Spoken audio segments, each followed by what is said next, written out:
ನಮಸ್ತೆ ಎಜಿ ನ್ಯೂಸ್ಗೆ ಸ್ವಾಗತ. ಯಾದಗಿರಿ ಜಿಲ್ಲೆಯ ವಡಗೇರ ತಾಲೂಕಿನ ಗೋನಾಲ ಗ್ರಾಮ ಪಂಚಾಯತ್ನಲ್ಲಿ ಅಕ್ರಮ ತುಂಬಿಕೊಳ್ಳುತ್ತಿರುವುದು ಸಂಬಂಧಪಟ್ಟ ಅಧಿಕಾರಿಗಳಿಗೆ ಮನವಿ ಕೊಟ್ಟರೂ ಸ್ಪಂದಿಸದೆ ನಿರ್ಲಕ್ಷ್ಯ ತೋರುತ್ತಿರುವುದು ಗ್ರಾಮ ಪಂಚಾಯಿತಿ ಅಭಿವೃದ್ಧಿ ಅಧಿಕಾರಿ ಶಿವರಾಜ್ ಸಗರ ಎಂಬುವರು ಆಶ್ರಯ ಮನೆಗಳು ಹಂಚಿಕೆ ಸಮಯದಲ್ಲಿ ಲಂಚ ಕೇಳಿರುವುದು ವಿಡಿಯೋ ತುಣುಕುಗಳು ಸಾಬೀತು ಆಗಿದೆ ಅಂತ ಕರ್ನಾಟಕ ರಾಜ್ಯ ರೈತ ಸಂಘದ ವಾಸುದೇವ್ ಮೇಟಿ ಬಣದ ವಡಗೇರ ತಾಲೂಕು ಗೌರವಾಧ್ಯಕ್ಷ ಶರಣು ಜುಡಿ ಆರೋಪಿಸಿದ್ದಾರೆ.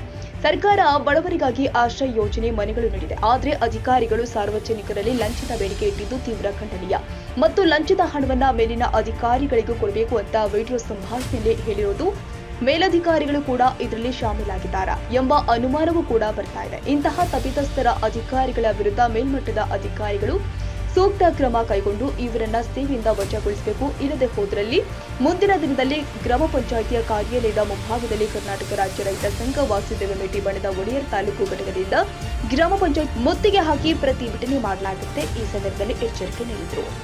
ಶರಣು ಜಡಿ ವಡಗೇರ ಒತ್ತಾಯ ಮಾಡಿದ್ದಾರೆ. Nizamuddin Yadgir, AG news.